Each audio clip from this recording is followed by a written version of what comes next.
諦めないのが俺の魔法だ。どっちが魔法帝になるか勝負だ。そしていつか魔法帝になってみせる。私の友達を話し落としてきたお前よりも高め合った俺の方が強い。ここでアスタム限界を超えてくる。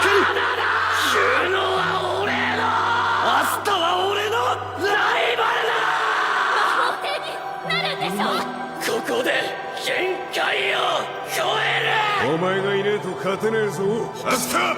私の愛する息子。俺と悪い奴らぶっ倒そうぜ二人で。